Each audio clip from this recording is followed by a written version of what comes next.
Salles, uma honra tê-la aqui, seja bem-vinda à Escola de Repertório, ao nosso programa Café com Repertório, é uma alegria, uma honra, um prazer recebê-la.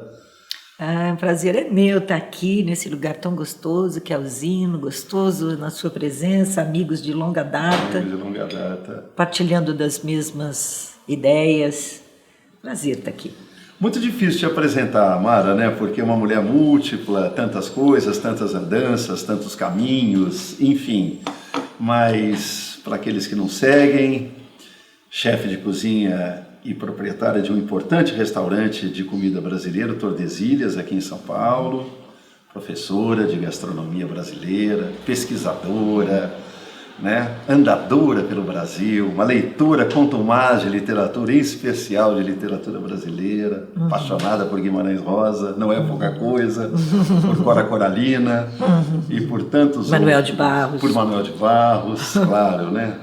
O Mundo das Simplicidades, né? O Mundo das Simplicidades. O Livro das Ignorâncias, As Coisas Sem Importância, que na verdade são as mais importantes.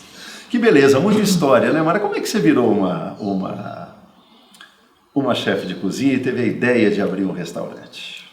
Olha, eu não tive... Eu sou... Porque geralmente as pessoas que são cozinheiras, viram chefe de cozinha, tem sempre uma história muito bonita e muito provavelmente verdadeira de ajudar a avó a fazer pão, de ficar colhendo ervinha para a mãe fazer a comida, de mexer a panela. Eu não tive nada disso, porque eu nasci na roça, sou caipira com muito orgulho, tive esse privilégio de nascer na roça e eu me encantava com o que estava fora, não o que estava dentro. Eu queria ficar correndo, vendo as frutas, correndo atrás dos bichos, vivendo aquele sol, aquela luz da roça, né? Muito mais do que está dentro da cozinha, onde aconteciam muitas coisas lindas. Minha mãe, como toda caipira, fazia lá os seus queijos, lidava com porco, matava a galinha, fazia pratos deliciosos. Minha avó fazia massa, porque era italiana, fazia aquelas comidas todas muito genuínas, muito naturais, quase 100% de coisas que nós colhíamos ali. Mas eu não tinha olhar para isso naquela época. Eu acho que o meu olhar era para as coisas do Brasil. E tem um fato interessante que aconteceu na minha vida. Eu morava na roça, no fim de uma estrada. Dali para frente tinha que voltar, não se ia mais adiante. E meu pai, meus tios, com os filhos todos em idade escolar, tiveram que começar a se virar na hora que as crianças começaram a ficar com 6, 7, 8 anos, né? Meu pai fundou uma escola. Meu pai fundou uma escolinha na roça, no meio de uma quiçaça, uma casa de tábua, muito, muito amorosa, assim, o lugar era muito afetivo. E veio morar na minha casa uma professora chamada Darcy, uma mulher moderna, jovem, cheia de energia, politizada. E ela nos ensinou as primeiras lições de história, geografia. E ela tinha uma habilidade, naquela pequena casinha de tábua, de nos despertar, especialmente a mim, pelo menos isso me tocou muito, o Brasil. E ela falava das chalanas, das senzalas, do Rio Negro, do Rio Amazonas, daqueles ambientes. Tudo aquilo foi tomando uma dimensão tão grande, eu sentia muita vontade de estar nesses lugares. Então, a minha história com a cozinha começa mais no fundo, começa com um desejo enorme de fazer uma declaração de amor ao Brasil.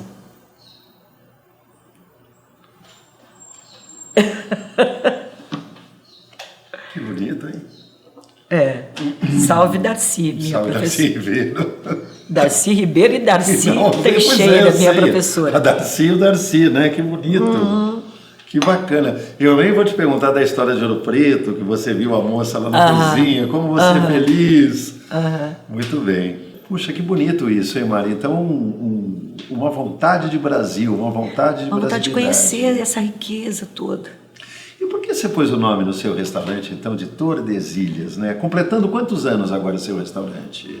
33. Que é uma história... É uma história longa, né? Já, né? De comida brasileira. De comida brasileira. Então, quando eu montei o Tordesilhas, eu já tinha ensaiado um restaurante maior, uma pequena casa que a gente abriu em Perdizes, que se chamava Roça Nova. Não tem nenhuma brincadeira com bossa nova.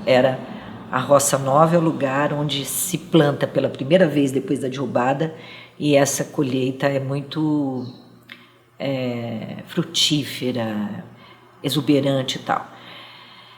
E naquela época que eu comecei a pesquisar sobre a cozinha brasileira, eu tinha muita insatisfação em relação aos nomes e a vala sempre negativa onde se jogava tudo que era de cozinha brasileira. Então, termos e restaurantes que existiam na época, como colher de pau, roda de carroça, panela de barro, e tantos outros nomes, reforçavam na minha cabeça aquela ideia de cozinha pesada, rústica e desprezível. Sim. E eu quis buscar um nome completamente diferente. Achei o nome Tordesilhas muito sonoro, bonito, que tinha um pouco a ver, mas não queria necessariamente que tivesse a ver, e não é que deu certo? Que beleza, né? Foi por aí. Foi por aí. Você tem um protagonismo muito importante, né, Mara, na valorização, no protagonismo, né, com perdão da repetição da palavra, da culinária brasileira, da pesquisa da cozinha brasileira, de colocá-la em outro patamar. Vou fazer para você uma pergunta um pouco mais, digamos, delicada, num certo sentido, mas para você certamente não será. Culinária brasileira é uma culinária rica, e a gente pode usar o termo sofisticado, no melhor sentido dessa palavra, para a culinária brasileira? Eu acho que rica, indiscutivelmente, né? Sofisticado eu acho um termo um pouco mal compreendido ainda. Acho que ela é rica principalmente porque você imagina o tamanho do Brasil. A diversidade dos biomas, a diversidade de ingredientes, a diversidade de saberes, de técnicas.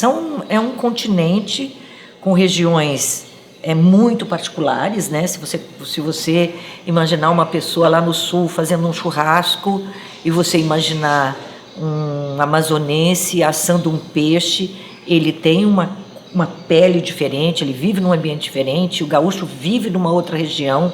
E aí, se você comparar com a pessoa do Pantanal, uma pessoa que vive no Pantanal, que lida lá com a enchente, a vazante daquela região, comparar com o ribeirinho, ou comparar com caiçara, são ambientes muito, muito diversos, ingredientes riquíssimos, diversos, que têm um potencial extraordinário que ainda estão sendo descobertos.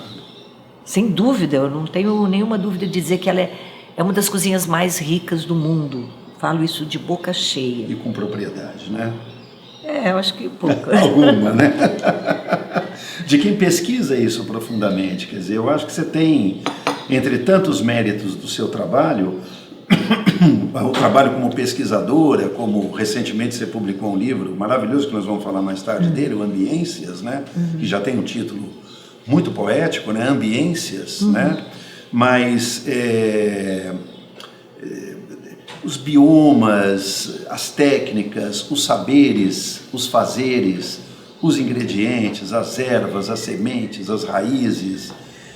É um painel muito exuberante, é uma verdadeira aquarela do Brasil. É, né? Uma aquarela gigante. Eu acho que a gente tem um pouco dessa dimensão, nós e os coleguinhas que cozinham, né, que estão preocupados em preservar esses ingredientes, mas eu acho que um cidadão comum não tem dimensão da riqueza que é. Quando você fala que eu sou profunda pesquisadora, eu vou te contestar, porque eu, na verdade, eu não sei se gosto mais da antropologia ou da farra, porque eu adoro a farra. E tudo que eu registrei, tudo que eu aprendi foi com uma dose de antropologia e uma grande dose de farra. Porque eu gosto de tudo, eu gosto da festa popular, eu gosto da comida popular, eu gosto das pessoas populares. Então, tudo isso esse conjunto de elementos moldam a minha pesquisa não é uma pesquisa séria, mas é uma pesquisa efetiva, que acontece e que a gente vai entendendo de uma forma um pouco mais abrangente toda essa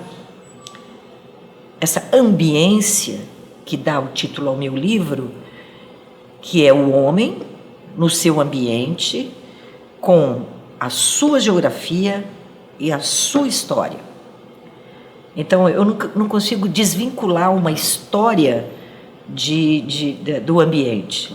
A geografia que determina o que você come, como você vive, de que jeito você pesca, de que jeito você planta, as agruras que você passa numa região árida, os problemas que você tem com a falta de chuva, com o excesso de chuva.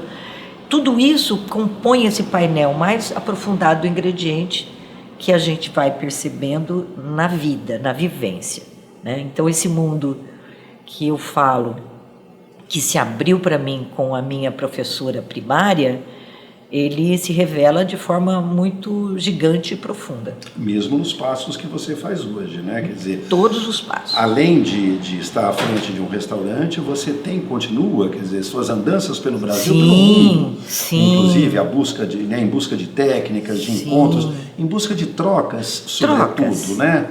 Mara, de trocas, né? E você troca, Jair, às vezes você troca com pessoas improváveis. Você, por exemplo, tem um funcionário na cozinha que é cearense, que fez uma viagem e que volta, que foi fazer a viagem de férias, funcionário antigo, e que volta contando as histórias das comidas. E aí eu começo a fazer minhas conexõezinhas e cada dia mais isso é reforçado, né? Esse conhecimento é mais aprofundado. A gente aprende com pessoas da periferia. A gente aprende, às vezes, num lugar, viajando, obviamente, né? Viajando aqui, acolá. Quando você viaja para fora, para o exterior, você vê conexões de ambientes, por exemplo, onde tem um clima tropical, certamente você tem algumas coisas que você reproduz daquele clima tropical do Brasil, por exemplo. Então, tudo isso é um painel que me interessa muito, assim, essa coisa mais aprofundada da comida. Você tem uma coisa, eu me lembro de uma entrevista sua, Mara, que você fazia um paralelo muito interessante dos usos das pimentas na América do Sul. Um jeito, digamos, mais equatoriano, mais boliviano, mais peruano do uso da pimenta e o jeito brasileiro do uso da pimenta. Nem melhor nem pior, mas só diferente. Quer dizer, a gente tem aqui um pouco mais a coisa da conserva, né? Ela nem sempre entra no preparo direto. Como é que é isso exatamente, essas andanças? Como é que deu essa percepção dessas coisas? Primeiro, qual é a importância da pimenta? Segundo, a riqueza da pimenta que a gente tem por aqui. E terceiro, Mara, desses usos da pimenta, né, que você destaca no seu, digamos, no seu modo de entender esse elemento. Eu conheço pimenta desde pequenininha, porque a pimenta... Primeiro, eu queria dizer uma coisa muito importante. Eu descobri que a tradução de cumari, que é uma das pimentas mais recorrentes no Brasil, a tradução do tupi é alegria do gosto. Eu acho isso lindo e eu não só acho lindo, como eu reconheço esses nomes são muito assim, precisos, né? E a alegria do gosto era, por exemplo, o que eu felizmente nunca passei fome. Eu nasci num lugar onde se plantava, se colhia, onde se tinha vaca, porco, galinha, cereais, horta. Mas de vez em quando faltava alguma coisa porque a cidade ficava longe. E para dar a alegria no gosto, na ausência de uma proteína, por exemplo, a pimenta sempre foi um ingrediente extremamente generoso. E eu aprendi isso desde cedo, na minha casa, comendo na cozinha dos colonos, dos vizinhos, que também eram generosos, que trocavam as comidas. E esse amor pela pimenta, esse gosto bom pela pimenta, foi uma coisa que me acompanhou. Ainda nesse trabalho de resistência com relação aos ingredientes brasileiros, eu falei, por que não trabalhar com as pimentas? E desde sempre eu tenho trazido a pimenta à mesa, desde antes do Tordesilhas. E nas minhas andanças eu comecei a descobrir que a pimenta é um sinalizador das cozinhas. Olha que interessante. É um sinalizador no imaginário e no gosto. Por exemplo, você come um acarajé. O acarajé, a baiana de acarajé, ela abre o acarajé ao meio e antes de colocar o recheio, ela pega uma pazinha, um palitinho e faz uma espécie de batismo com aquele molho de pimenta malagueta, que é, para mim, fundamental no acarajé. Aquele gosto da pimenta malagueta com o camarão seco e o dendê, que tempera aquele prato, que dá alma naquele prato, para mim é um grande sinalizador da cozinha de santo na Bahia, que é esse gosto da pimenta. A pimenta de cheiro amazônica, que é uma pimenta suave e muito aromática, quando eu tomo um caldo, quando como um peixe temperado, me vem, qualquer pessoa que coma e que já esteve naquela região vai sentir que vai vir aquele ambiente através daquela pimenta cheirosa do Pará.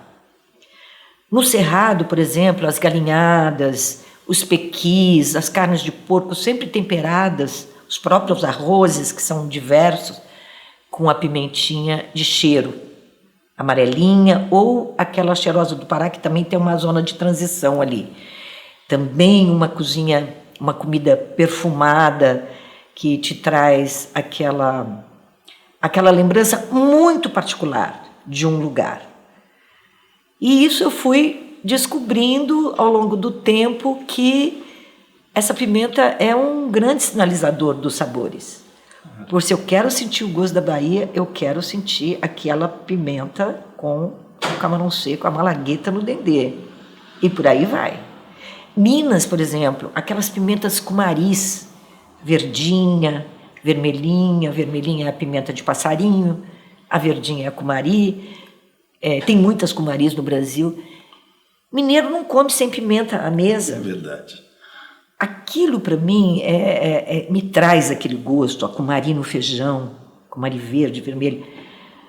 Para mim é um bálsamo a pimenta, é a alegria do gosto, efetivamente. Esse desenho, Mara, que você faz, né? Quer dizer, o lugar, a geografia, a comida vamos colocar aqui uma visão antropológica nisso, né? Que é o que você está nos brindando aqui nessa conversa o tempo todo. Ela é um documento de cultura muito fascinante, né? Ela traz histórias de civilizações, de trocas civilizacionais. Ela nos dá a ideia dos lugares que esses ingredientes, esses alimentos percorreram, e não só os ingredientes, mas as maneiras de fazer. Quer dizer, ela é, de fato, a culinária, um repositário de memórias, de afetos, de afetividades, de história e de geografia. Quer dizer, comer é um ato profundamente simbólico, não é só matar a fome, né?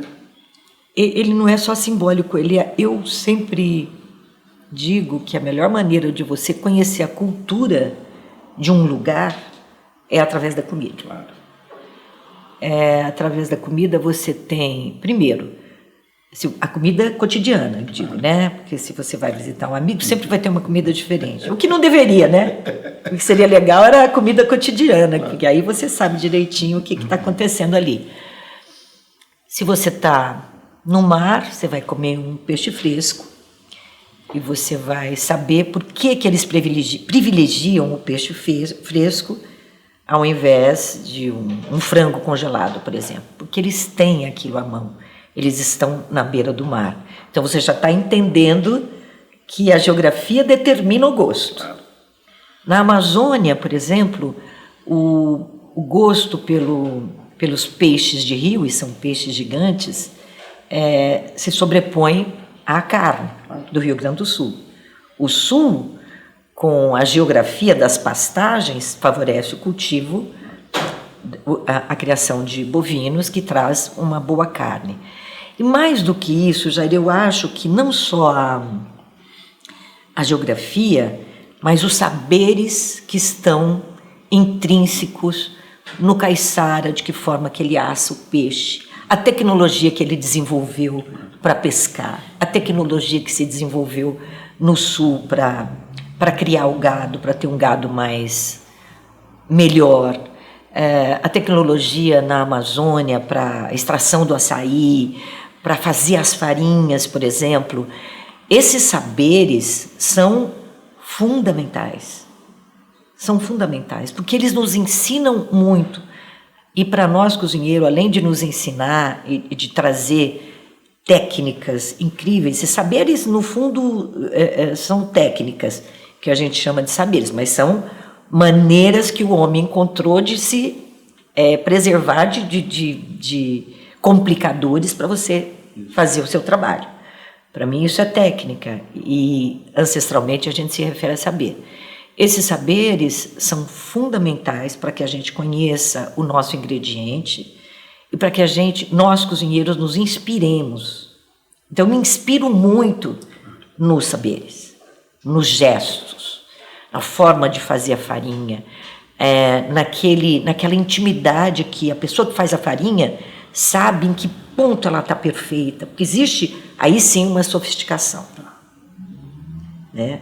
Porque você rala a mandioca, passa na peneira, põe a torra é de uma sofisticação impressionante e de um orgulho, porque eles falam assim, eu fui na região de Mamirauá, no Médio Solimões, onde tem o Arini, que é um reduto de produção de farinha ovinha, que é uma farinha muito particular, muito especial. E assim que eu cheguei, fui visitar um produtor, almocei na casa dele, como sempre, né? Eu vou entrando nas casas, vou comendo, vou fazendo as coisas, assim que a gente vai aprendendo. E ele disse... A farra, né? A como farra, se chama, a né? farra, A farra. Que é uma palavra deliciosa. Né? A farra é uma delícia. É uma delícia, né? E aí pego a farinha, ele fala assim, o produtor da farinha, você vai comer essa farinha aqui, depois você vai comer do fulano, do beltrano, do ciclano, você vai ver que a minha é melhor, porque tem o ponto XY da torra. E a sofisticação disso? Sim, o quanto a gente perde de não ter essa troca de aprendizado. É incrível. É um olhar generoso que precisa ter, aberto, né? Eu acho que são coisas que você tem, assim, são marcas muito fortes suas, né, Mara? Se me permite aqui o elogio do seu trabalho, do seu restaurante, de você como pessoa, né? Quer dizer, a busca da verdade, a busca da autenticidade das coisas. Eu né? acho que isso tem a ver também com a minha origem, né? As minhas primeiras lições de gastronomia, vamos falar assim, foram na roça, onde eu vi meu pai reclamando que chovia muito, reclamando que chovia pouco, chorando de dor quando voltava da roça porque o sol tinha castigado, o gado magro, o gado gordo, o feijão fresco, o feijão que perdeu, o arroz que não nasceu na época, o arroz que plantava no brejo, que ele não gosta de terrenos altos, gosta de... Essas lições foram profundas na minha vida, essa relação com a natureza. Então, acho que foi um olhar meio aprendido na minha infância com a minha origem. De busca de verdade, né? Estamos falando aqui sim. de tudo isso, né? Sim. De busca de verdade. Mara, esse capítulo daqui é uma questão que eu tenho aqui comigo há algum tempo, que eu acho muito interessante, você é uma especialista nisso, as farinhas e as farofas. A sofisticação dessas coisas, a beleza, a ideia do pilar, né? Do pilão, de você pilar, de transformar tudo aquilo. Como é que são esses processos e a riqueza de todo esse universo, né? Olha, isso dá uma tese, algumas teses, na verdade, porque, primeiro, o Brasil é muito gigante, né? Então, as farinhas que você encontra na região amazônica, que são feitas a partir da mandioca brava, que é o que mais nasce, a mandioca brava é a que mais nasce naquele ambiente, é muito diferente das farinhas finas que você encontra, por exemplo, no Paraná. São técnicas diferentes, são saberes diferentes, têm um gosto diferente, elas são pubadas, fermentadas, rústicas, muito usadas para se misturar em caldos, por exemplo. E tem uma coisa muito interessante que o arroz, o feijão, a carne e a farinha é a amálgama, é o que faz a amálgama da nossa cultura. Exatamente. Então, esses dias uma jornalista me perguntava: qual é o prato típico da Amazônia? A Amazônia, em particular, tem uma preponderância do peixe, mas assim, no resto, em relação à composição desse prato, né, substituindo a carne. Mas o resto do Brasil inteiro, você pode ir de norte a sul, leste a oeste, arroz, feijão, carne ou peixe, no caso da Amazônia, e farinha. E a farinha aparece de várias maneiras, com várias técnicas, com vários subprodutos, né? Então você tem a goma, que é tão difundida, conhecida como goma na Amazônia, conhecida como tapioca em outros lugares, tapioquinha, que é o amido da mandioca com o qual se faz a tapioca, se faz o grude, se faz os bolos, as farinhas pubadas, que são fermentadas, as farinhas secas. Olha, é uma tese e é um legado muito profundo da farinha, da farinha e dos subprodutos da mandioca. Porque, curiosamente, eu conheço um pouquinho da Amazônia, aqui da Amazônia da América Latina, e eles têm mandioca, né? Na Amazônia tem mandioca, cultivam mandioca, usam mandioca no seu cotidiano, mais às vezes a banana em relação à mandioca, mas comem muita mandioca, usam alguns subprodutos, mas eles não fazem farinha. Interessante. É muito interessante. Muito interessante. Essa técnica da farinha, um pouquinho de puxando a farinha para minha sardinha, para o meu pirão, farinha pouca, meu pirão primeiro. Farinha pouca, meu pirão primeiro. Eu diria que a farinha é uma coisa quase que unanimemente nossa, brasileira. Marco identitário nosso. Um marco identitário. Embora a mandioca seja encontrada em vários países da América Latina, especialmente nos países do norte. Agora, interessante isso, né? A farinha pouca, meu pirão primeiro, quer dizer, como a gastronomia, além de tudo, alimenta um campo metafórico riquíssimo na língua portuguesa, com ditados populares, com coisas jocosas, brincadeiras, né? Isso aqui é muito fácil, mamão com açúcar, mamão com açúcar, pé na jaca. Há uma profusão de expressões. Quer dizer, além de tudo, a gastronomia alimenta todo um campo linguístico riquíssimo, né? Folclórico, brincalhão, bem-humorado, bem-humorado, extremamente bem-humorado, né? Isso é muito interessante.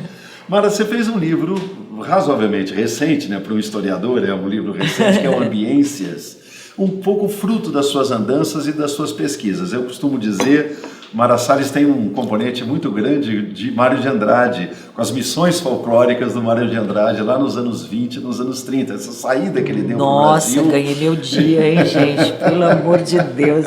Olha a responsa. Para pesquisar os saberes também, né? No caso dele foi mais para o campo das festas e da música, mas a gastronomia, a culinária está aqui hoje representado, por exemplo, com um trabalho como o seu. Por que o livro, Mara? Assim, o que você buscou no livro? O que você trouxe ali? São histórias também, isso eu acho muito interessante, né? Quer dizer, sempre a questão do humano, da dimensão humana e humanizadora, né? Das histórias de vida. E as receitas são uma forma privilegiada de contar histórias, né? O livro, escrever e editar o livro tem uma outra história também. Primeiro, eu sou um pouco disciplinada, por isso que eu gosto mais da farra do que da antropologia, porque eu não preciso ficar lendo, eu vou viver, dá mais facinho, né? E o livro era um pouco uma cobrança que muita gente me fazia, né? Você precisa escrever um livro, você tem tanta história, escreve um livro e tal. Comecei a escrever um livro, mas aí eu comecei a tomar gosto pela escrita. Comecei a me achar um pouquinho, assim. Eu gostei de escrever e não me contentava com pouco. Cada frase, cada ideia que eu desenvolvia, ela tinha que me contentar. Então eu demorei um livro pequeno, um livro curto, mas cada palavra ali foi cortada, lapidada, foi pensada e, acima de tudo, me convenci de que aquilo estava bom. Antes disso eu não editei. Segundo, o editor queria que eu fizesse um table book, queria que eu fizesse um livro de receita. Eu não queria fazer um livro de receita. Eu descobri que eu queria escrever, que eu tinha uma história para contar, e toda vez que eu estava escrevendo, eu pensava na mensagem que eu ia dar para os jovens, para as pessoas que ainda não conheciam o Brasil.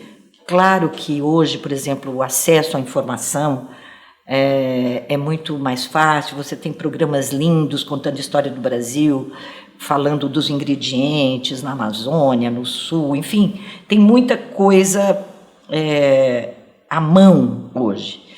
Mas na época, há 10 anos atrás, exatamente 12 anos atrás, quando eu escrevi o livro, eu queria passar essa mensagem, porque eu tinha a impressão que as pessoas não iam, que eu tinha que compartilhar aquele conhecimento. E gostei daquela mensagem, estava toda desenvolvida, então desenvolveu uma mensagem para o jovem, contando saberes, e um livro que fosse compreendido foi difícil. Aí tive uma guerra com o editor que queria fazer, tive até um certo bullying, porque queria que eu fizesse um livro de fotos, eu falei, eu não quero. Você acha quantas pessoas vão ler o seu livro? Eu falei, não me importa. Sim, não é uma questão para mim. Não é uma questão. Sim. Eu quero um livro que tenha a verdade. Que tenha a minha verdade. A minha verdade, né? Exatamente. Claro. Consegui pôr o livro de pé, foi bem difícil, e um ano depois eu ganhei um jabuti na categoria gastronomia, que foi uma honra, talvez dos prêmios dos quais mais eu me orgulho, porque eu fiquei cada vez mais com vontade de escrever. Claro. Agora ele tem um título muito bonito, né, Mara? Ambiências. Uhum. O que é esse título? Então, a pessoa que me ajudou, que fez toda a programação do livro e tal, não o editor, ela disse assim, não se preocupe com o título vem depois. E eu realmente não me preocupei, o título veio. E tudo que eu descrevia, eu falava um pouquinho daquela luz, do jeito que a pessoa falava, do jeito que ela comia, do jeito que ela dormia, como era a casa, como eram os filhos, como era a relação dela com aquele ambiente. E eu falei, é tão grande essa trama, que eu falei assim, é um ambiente, não, é uma ambiência, que para mim é maior. Sim.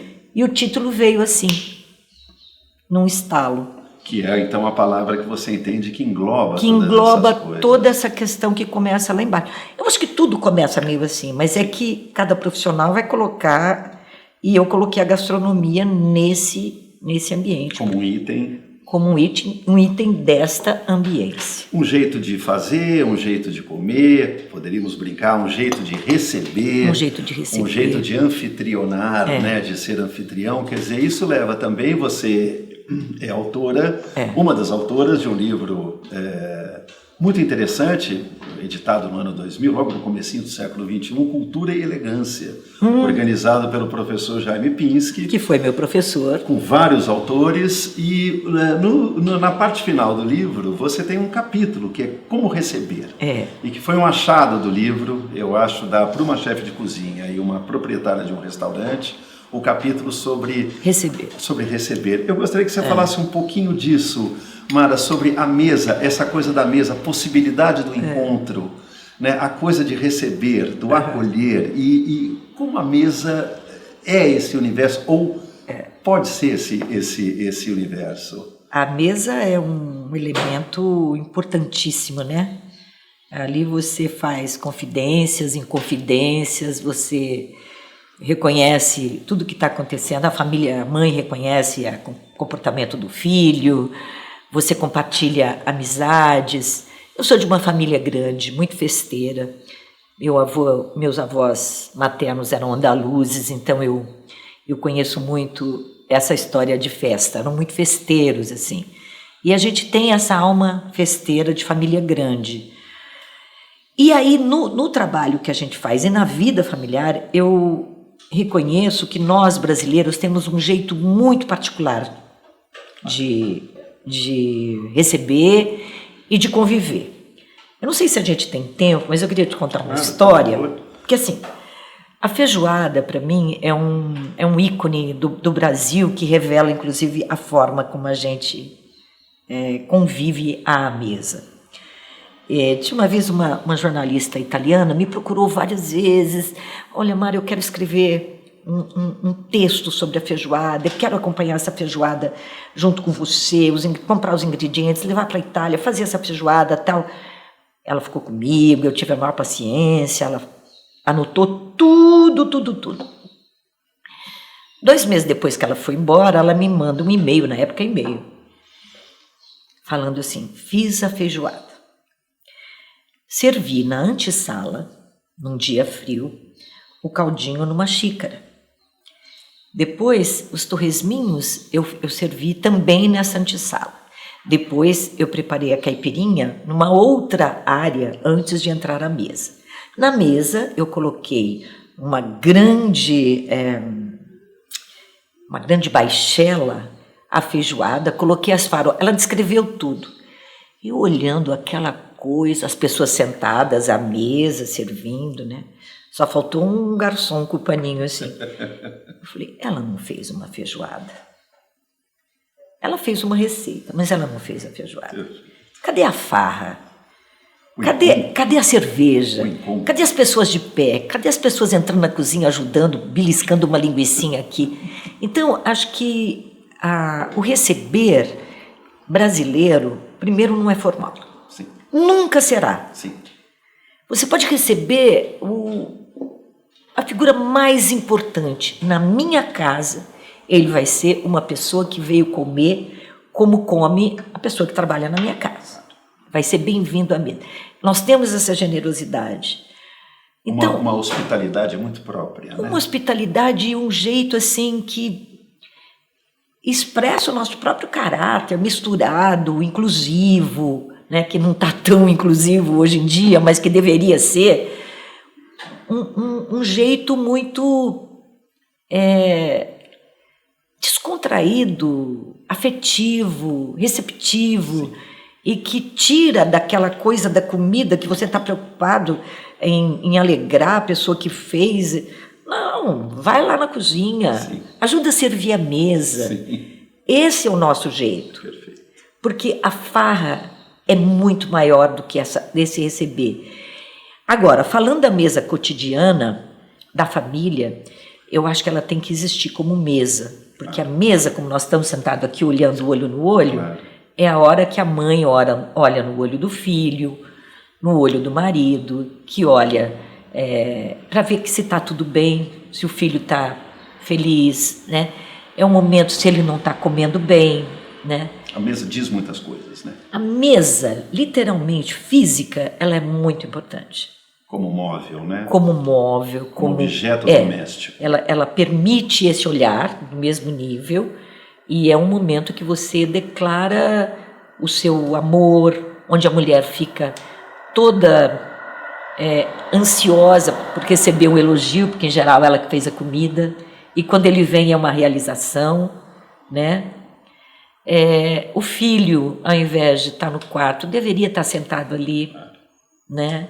Que é muito lindo esse convívio. Histórias de vida, né? Histórias de civilizações passam por ali. Lições éticas, morais importantes, sem ter esse nome, são feitas informalmente e espontaneamente nesse grande ritual.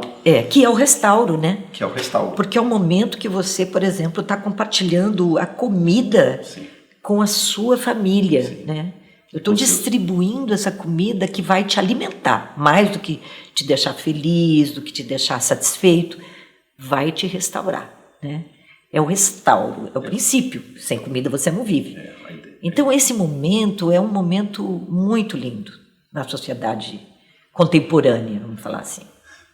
Gastronomia, comida, culinária, cozinha, é um repertório também, Mara Salles? Total. São vários repertórios, né? Repertório de restaurante, da casa, da festa, da praia, tudo é repertório. Tudo é repertório. E é um repertório profundo, né? Profundo. Acho que é sobre isso que a gente está falando. Adoro esse nome, repertório. Mara, muito obrigado. Um prazer tê-la aqui. Que falei demais, né? Imagina. Que alegria. Muito obrigado. Uma alegria minha. Muito obrigada a vocês.